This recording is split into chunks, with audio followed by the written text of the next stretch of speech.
Okay, so we ended on this slide, I think. And in fact, I think I showed you a little video, maybe. Now, one of the things, and it's not on my slide, I need to mention, I'm not going to recreate this up here, but we said that massive stars more than 25 times the mass of our sun is there on the main sequence. They're actually going to blow up because they've got iron in their core, and they're going to leave behind a black hole. That's called a stellar black hole, because I'm here to tell you, and actually in the next chapter, we're going to talk about how most galaxies, like the Milky Way galaxy, have a black hole in their center. Okay, so that's not the only type of black hole. And I think we already hopefully I convinced you that you can get black holes as long as you go ahead and compact matter dense enough. You can get black holes out of anything. Okay?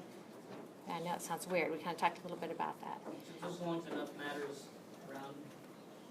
What I kind of think of it is basically the atoms, they basically, you have your nucleus and your electrons, and you squish them, you go past electron degeneracy, you go past neutron degeneracy, and you squish them together, and they're basically kind of occupying the same space, which violates a law of our universe, and it creates something exotic called a black hole. So you're just squishing it down. Wait, physics says black hole can't happen? No, physics says a black hole definitely can happen, and has happened, and it does happen. Yeah. But physics says that matter cannot coexist in the same location without something happening. And that something is basically that matter kind of changes from ordinary matter into something that's just very strange. I think they refer to it as information. Yeah, thank you. I think so too. The matter is very strange. It's just kind of, yeah, it retains only a certain amount of information that it originally had. So I just want to kind of talk about that. And the other thing is, I want to talk about two things. One of them is called time dilation. Time slows down, basically.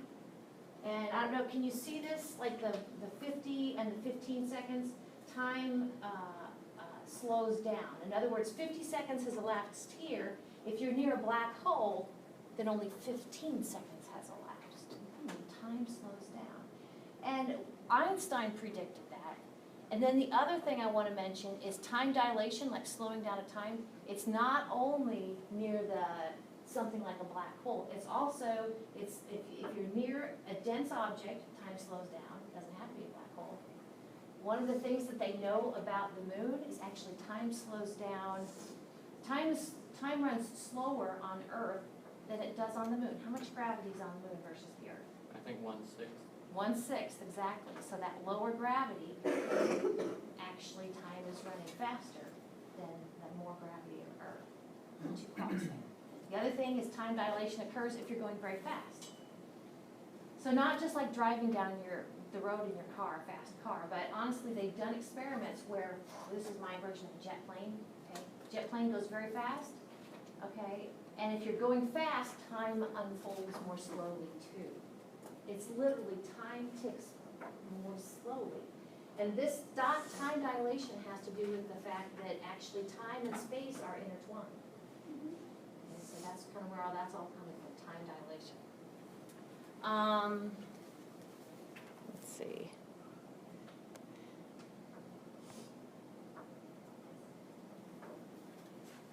So some of these things, like time dilation,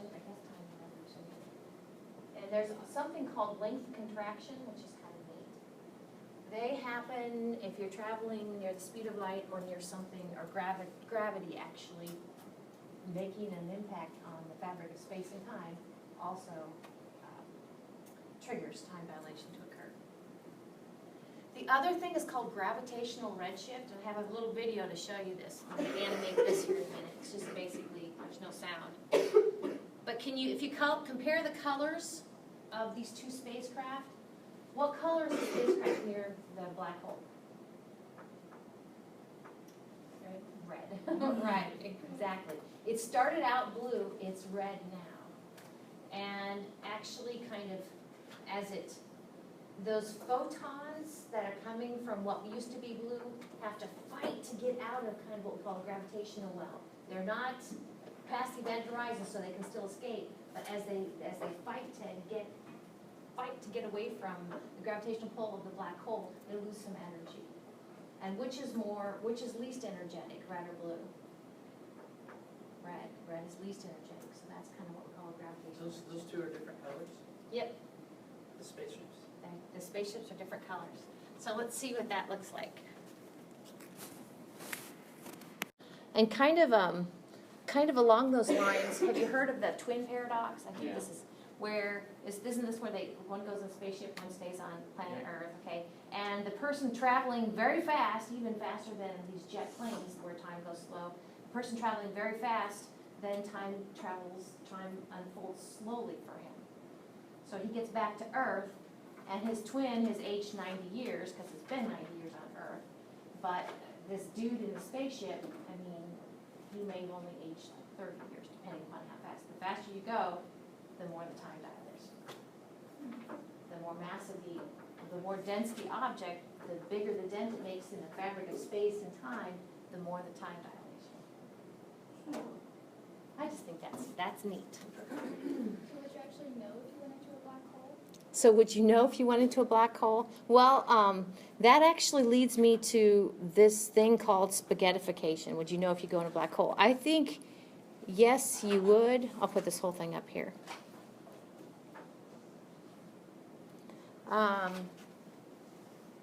Because it looks like the spaceship, from the spaceship that doesn't go in the black hole, the spaceship that does go in the black hole looks like it just kind of hovers there. It just kind of eventually kind of fades from view. But the person in the spaceship is actually going to be what we call spaghettified. I know. And I don't know if Neil deGrasse Tyson came up with that term. I know, it sounds like a funny term, he would. But it's kind of what we call an extrusion process, where like if you extrude spaghetti, that's what you are as you fall through the black hole. So I'm going to let Neil deGrasse Tyson explain that. I know. It does not. Described in the book of being stretched like spaghetti. Okay, so that makes sense. Yep.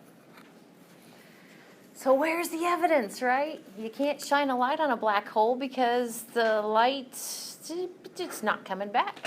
It won't be reflected back. So the last couple slides kind of talk about evidence. Now I added to this slide, it's kind of likened to fishing. You know, the big one that got away, right? If you're fishing with a bobber, you know, you saw him or her, the fish, mess with your bobber. But did you ever see the fish? No. Are you sure? What's that? So I hate when that happens. All right, yeah, I do too. I hate when they nibble, and then they just never take go all for your it. worm and Yep. then pull back up and you're like, what? Yep. But you know it was a fish. How do you know it wasn't the wind? It's a different. It's like a tug versus a tug. Yeah. And so actually it's kind of an indirectly that you saw that you understood the fish was there. Well, kind of we do the same thing with black holes. We indirectly know that they're there. There's a couple different ways. I added this and I posted this, a couple of links out on Twitter about LIGO, and I had to double check. It's actually two humongous telescopes that are at both sides of the United States. And what they do is actually look for little ripples in the fabric of space-time. Like, how can they do that? I really don't know, but they do. They look for ripples. And what this article says is that for the second time, they've actually seen, well, first, what makes a ripple in the fabric of space and time? Well, some sort of event associated with black holes. I think the formation of black holes, in this case, the merger of a pair of black holes. I read the article a few times. You can read the article if you want to. And it sounds like two stellar black holes actually combine. And then there was like this, when they did that, they messed with the fabric of space and time. So it created just kind of like a very short wave that went out. I know, isn't that neat? Sounds like something on the movie. It does sound like something science fiction-y. Well, these other ways don't seem as strange, maybe, as kind of the LIGO, looking for the gravitational ripples. Does this look like a companion sort of situation? Yep. It's like, does that ever go away? Nope. There's different, we talked about if you have a white dwarf and a red swollen star. We talked about if you have a neutron star and a swollen star. And then now we have a black hole and a swollen star, okay? So does this look like, starts letter A? Does this look like a Frisbee? Accretion disk, thank you, yeah, that's the accretion disk. And that's the stuff that is kind of cycling, gonna fall into the black hole. It's kind of like stuff going down your drain. Accretion disks form around white dwarfs, accretion disks form around neutron stars, accretion disks form around black holes. Same deal.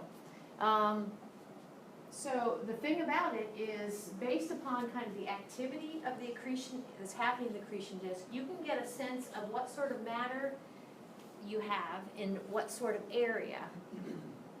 And if you know what mass you have, or what matter you have, and what area you have, then you can know what the density is. And there's a critical tipping point density where you know that object is a black hole. Okay? Not to mention it's creating all sorts of energy in the accretion disk. So, speaking of accretion disks, I think that's where this is happening. Gamma rays, are they what gamma rays? On the cousin scale, is that high energy or low energy? High energy. Do you remember X-rays, gamma rays, which one's higher? Gamma, yeah, gamma rays, very good. Okay, so actually it's thought that gamma rays can be generated as the black hole is generated. Okay, I'm going to ask you, we talked about two types of supernovas. Do you remember which one is when a star blows up? Is it 1A or 2? 2, very good, yes. Type 2 supernova is when the star blows up. So these are actually such gamma ray bursts in distant galaxies. Okay. So, let's go on to, talk about galaxies. Speaking of galaxies. So what galaxy are we in? Milky Galaxy. Do you think anybody's ever gotten outside our galaxy to take a good look at it? No, not yet. No, not yet. What's the farthest we've been, do you know? Like the spacecraft wise? A little bit outside of our own solar system. Yep, a little bit outside of our own solar system. I like that. So here's the sun. Here's a solar wind. Okay, of course we have the planets. We have the Kuiper Belt Oort cloud. Yep, and we have a spacecraft. Do you know what spacecraft it is? I think it's Orion. A couple of them. Voyager. Voyager's what comes to mind. I think Pioneer's out there too, but Yeah, Pioneer. but I don't think Pioneer's sending back signal. Voyager's still sending back a signal. You're like, oh my gosh, bless your heart. Is Voyager 1 or is it 4? I think 1 and 2 are kind of different directions. 1 is farther out than 2. So, here's the Milky Way. So, Milky Way galaxy, Milky Way. Go ahead. It is so pretty. This is probably taken kind of like a false color image in maybe infrared. Well, yeah, taken by the Spitzer Space Telescope. Is this supposed to be 15 or 14? 15. Yep, all my slides are, thanks for pointing that out. Yeah, you need to put a thing through it and change my 14 to 15. Ours is right. Yours is right? Yeah, just that one was wrong. Oh, okay. This is 15, yes. So you told me that we really can't get outside of our galaxy and look back at our galaxy, and that's right. The best thing we can do actually, when we say that, oh, well, this works out good. Grab your map I just made. When we say I saw the Milky Way, I saw our galaxy, what they're saying is I looked into, like, galaxy's like a frisbee, and you're in the frisbee, so all you can do is kind of look into the frisbee material. So this gray area, that's the Milky Way. This gray area, that's the Milky Way. So this gray area is that kind of area right there. That's the Milky Way. So we're going to talk about the disk, the Milky Way, and then we're going to talk about something called, I think we talked about this before, the halo regions. So above the disk and below the disk are called halo. So we have disk, halo, halo. It's like a sandwich kind of. So most of the stars, here I'll point I'll point right here. These stars, are these disk stars or halo stars? Halo, yes, you're right, halo stars, you're right. They're halo stars. So kind of the things that we see in the nighttime sky that we just fall in love with, those are kind of miscellaneous stars that are kind of outside of the plane of our galaxy. I think that's so cool. Does that make sense? They're kind of miscellaneous halo stars. They're halos. So the actual disk is just like stars and gas? Yes, yes, the disk itself is a very busy place. And the way, we can't like get outside and look at our disk, but we can look at other galaxies and get a sense for how busy that is. Yeah, it's got a bunch of stars and gas and dust, yep. And so the other thing about, you're gonna see some, a few photos that I took too. Can you kind of see some dark regions in the Milky Way? Okay. And I think we talked about dark nebula before, where sometimes if it looks dark, it's not because how do I say this? Not because there's nothing there, but because there's something there that is kind of like just dust obscuring the light behind it. So when you see dark lanes in a picture like this, don't think, well, there's nothing there. Think dark nebula. Think, well, there is something there. It's just not being lit up. All right. So, bless you. Oh yeah, there's a couple of things down here. So of course ours is not the only galaxy, right? We're going to be talking more about other galaxies in the next chapter. And this says 2 smaller galaxies called the Small and the Large Magellanic Clouds. Okay, isn't that weird? Like they call them clouds, but they're really galaxies. Are you serious? On my bucket list is to go to the southern hemisphere, and I think it's the Small Magellanic Cloud, the SMC, the Small Magellanic Cloud, which is another galaxy. I think if you're in the southern hemisphere, it's beautiful. You can actually look up and see that. Is there any galaxy we can see with our naked eye? Starts letter A. Andromeda. Yep. So we get Andromeda, they get the Small Magellanic Cloud. And we kind of talked about 2 other small galaxies, Sagittarius and Canis Major. Dwarf galaxies are merging. And can we see Canis Major dwarf galaxy? I don't think I've ever seen it. I don't know. Hubble. But didn't I say, isn't the Andromeda and the Milky Way doing one of these? Yeah. So. All right. So here are some of my pictures. Yeah, I know. It is the Milky Way. Yep. And here's another one. This right here, I'm thinking meteor. The reason streaks like this, if a plane goes through, they look different. They have color to them. So I'm thinking meteor. That's kind of a bright one. Like it was dark outside, but there was like a light, miscellaneous light that was shining on that tree. It's kind of pretty. Of course, what's this? The observatory, yay! And over here, this is kind of the light pollution from Burlington. Sorry about that. Oh. Yeah, another one, another streak. Yep. I couldn't decide which one to, so I just got one. Where do you go to see that, or can you just be anywhere? You can just be anywhere, but yeah, the darker the skies, the better. And if the moon is out, it's hard to see the Milky Way. So, yep. All right. So thanks for indulging me. So although we've never been out there, we can kind of get a sense for, this is what our galaxy looks like. This is home, as Carl Sagan would say, to the star, our sun, and of course we orbit our sun. So, this is a good one for test questions. Text questions would be kind of on, The other thing about your test is I'm hoping to get it outlined before Friday so I can give you your review sheets. If I don't give you your review sheets Friday, say, Mrs. Snipes, do you have our review sheets for you? Because I bought them before, sometimes I just forget to give them to you. Okay, so let's do it that way. So yeah. So what our galaxy is what we call a spiral galaxy, and they think there's a subtle difference between spiral galaxies and barred spiral galaxies. Can you kind of see where this looks a little bright and everything like that. And centers like that are a region where there's a black hole there. I kind of told you that, right? And then the other thing is there's lots of stars, and so we are located about a little past halfway out from the center. This, what do we call the center? Well, let's see, that's called bulge. We also call it the nucleus.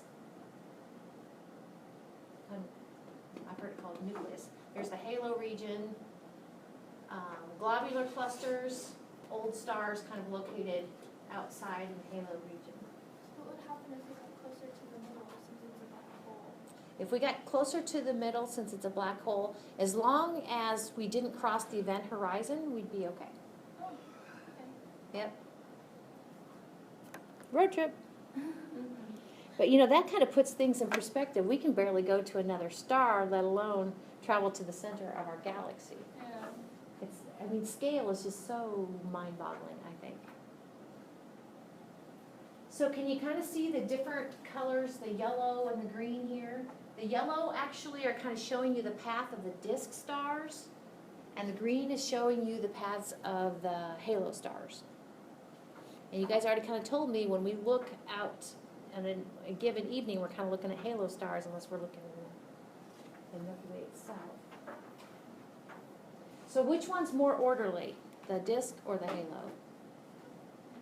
The disk. The disk, they're much more orderly, yep. And can you kind of see where they bob up and down, the plane of that? And this, I'm thinking this is right, bless you. So like back in, was it 2012, the Mayan calendar ran out and all that? Okay, good. And that actually, if I'm thinking of this right, coincided with the, our solar system kind of passing through the plane of the Milky Way galaxy, which is like, everything was fine here. But I don't know. All right. And actually, I think we already saw that 230 million years cycle earlier, like Unit 1. We said that the sun is moving in the Milky Way galaxy, and it takes 230 million years for it to complete one cycle. Well, around the black hole, Around the black hole, yep. like our little section of the solar system. But like within the, like our buddies, like our other stars, kind of, that we're not rigid, so. And that brings up another good point that actually, I think it's coming up, stellar motions, star motions. They thought, but first off, which planet moves faster, Mercury or Jupiter? Mercury, yep, yep. Jupiter's so big, but it's far from the sun's gravity. Yeah, so they slow down as they get farther away. And actually, when, I just am amazed that scientists can study this, but when scientists started to study how stars orbit the center of our galaxy, it didn't follow what we thought should happen. Okay, because they thought that these guys out here should slow down. Okay, and they don't. They kind of even out. And so that stellar motion came up with this kind of, led us to the existence of another type of substance called dark matter. Dark matter. And actually dark matter, and I'm going to talk about it in Unit 5 a little bit, dark matter doesn't have to be some weird sort of substance. Dark matter can be just normal stuff, but it's dark, you can't see it. Okay? Or dark matter can be black holes, or dark matter can be dark matter, which is something we really don't know much about.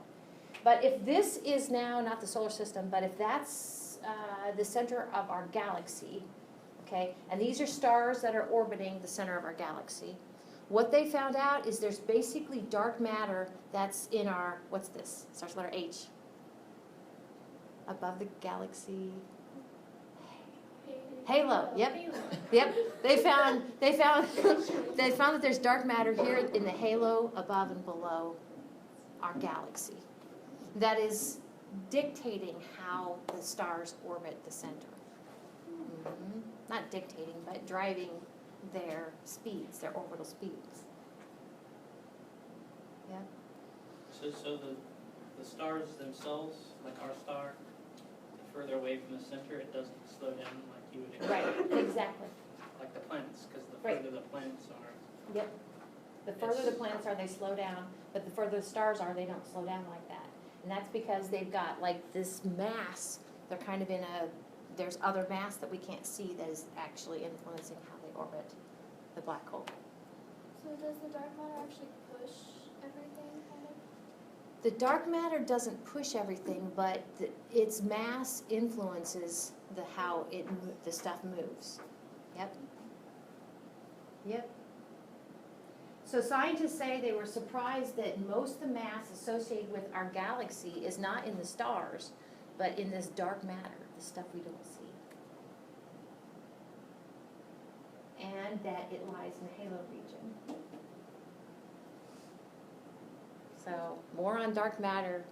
And the cool thing about it is, you're like, okay, that's close to home, that's pretty bizarre, maybe it's just the Milky Way galaxy, but this same phenomenon is seen in other galaxies. So you're like, oh, okay, that can always, you're like, that's always reassuring. Okay, so star, gas, star cycle. So we talked about how stars live their lives, and as they die, okay, depending upon their mass, if they blow up, basically they can take that mass and give it to another star. And that's what we mean by, what's it called? Star, gas, star cycle. Star, gas, star. So what's that mean? Well, it's a star, it dies, it turns basically into gas, and that gas can make new stars again. Yep, that's it. Okay. So I think it's kind of an individual star basis, but it's generally called galactic recycling. Galactic sounds like galaxy, lots of stars, and it just means that within a galaxy you have this process going on. Okay? Cool. Galactic recycling. Star, gas, star cycle, I know. So if I tell you isn't that beautiful? If that's like a retired star, a little white dwarf in there, well, maybe not a white dwarf, maybe it's a star that's gonna become a white dwarf. But what does that, and I think it's probably on the slide, what name do we call that kind of cocoon around a dying star of material? Planetary nebula. Thank you, planetary nebula. Yep. Do all planetary nebula look alike? This is a planetary nebula. This over here, this thing that looks like kind of a cauliflower head, that's actually a supernova remnant. What do you think that is? Supernova remnant. Oh, white dwarf? Could be. Nope, supernova, there's no white dwarf involved. Is fusion going on and there's X-ray stuff happening? Nope. Supernova, what happens with the supernova event? Let's just make it a type 2. Blows up, yeah. So what do you think supernova remnant would be? The leftovers. Yeah, the leftovers. Is that a neutron star? So if a star goes out in the center of that cauliflower, we should either find a neutron star or a black hole. Yep. Yep. So does the outside of it go away eventually then? I- Change? Yeah, it changes. I think and I don't have the statistics on it, but I've read that these things are accelerating out. You're definitely onto something there. That material is still Does stuff. moving out, yeah. A neutron star, is that like traditional matter? Or is it Nope, neutron star electron degeneracy has been overcome, and basically you have it collapsed, and protons and electrons form neutrons. So it's not normal matter. Neutron star is not normal matter. And then these are the beautiful, these could be like our stellar nurseries, okay? Kind of regions where new stars could be born. So that's good.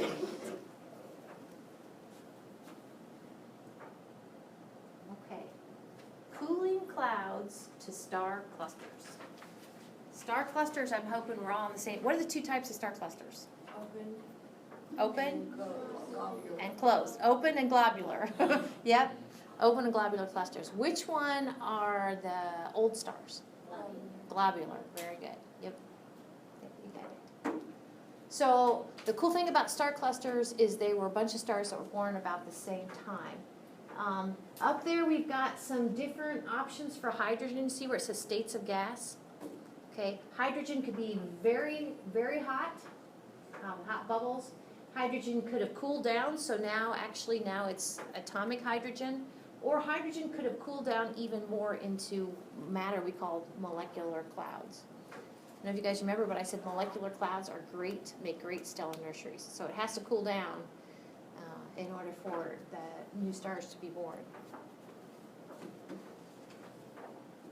That just totally looks like somebody's skin, and that's like a zit. I'm sorry, but this just totally looks like a zit. So I'll start with this down here. What you're looking at actually is the plane of the Milky Way galaxy. And as stars go out, if they're high mass stars and go out as an explosive event, actually the material can be ejected above and below. They could be disk stars, but the material goes out. Okay? And it needs to cool down in order for new stars to be born. What's this constellation down here, this little guy? Orion! Everybody loves Orion. Yeah. And one of the things that we looked at just the other day up there on the hill was Orion's belt, excuse me, not his belt, his sword region. Yep, that nebula actually is great for new stars being born. And I've never seen that one. So that's kind of how that goes. The star gas star cycle. So I'm hoping we're okay. Galactic recycling is not like the whole galaxy's recycling, but it means to me within the galaxy you have kind of these stars living their lives, and then they give their material back for new stars to be born, okay, within a galaxy. So galactic recycling. Stars make new elements by fusion. We spent some time talking about that, how stars live their lives. Like, what's our sun doing in its core? What elements we got going on? Hydrogen and helium, exactly. And then later on, it's going to go from helium to carbon, and then it's done. Let's see, what else do I got?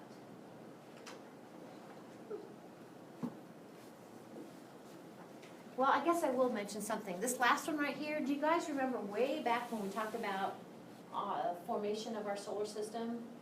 Okay. I don't know if you remember, but gravity was a very important player. Gravity actually was why matter gravitated towards the center, and that matter continued to kind of collapse on itself, and it got warmer with greater enough pressures actually the center to be in nuclear fusion. We also had gravity kind of on these tracks that formed planets. Gravity was definitely a player to form planets and these stars. Just as with our sun, it's also with the formation of other stars. What's that? There's like the two questions in the chapter 15. No, the next slide. This one? Yeah. There's two questions about this? Oh. And it asks you to compare, like, I don't know if they're wanting you to like just look at the picture and like figure it out, but I don't know, I'd have to read the question. Light and what's dark. Ask you what's light and what's dark? Yeah, compare them. Radio and infrared. Well, each one of these, this actually is, I might need to talk outside of class, or maybe talk next, if I have to look at the question. But what you're looking at is the Milky Way flattened out. So this is like in the heart of each one of these would be our black hole, and it kind of goes out that way. That's the Milky Way from our perspective. Now, if you look at them, they're taken at different wavelengths. So the visible one is E, kind of this one. And we kind of said, I don't know if this is the question, but we said these dark lanes, actually, that's dark nebula. So definitely we have the dust and the gas there. As you go up, that's taking longer wavelength, and as you go down, we have two shorter wavelengths. So I think that's where we need to stop and pick up there and knock her out. So sorry I can't answer your question about seeing the question. We'll pick up here on Friday.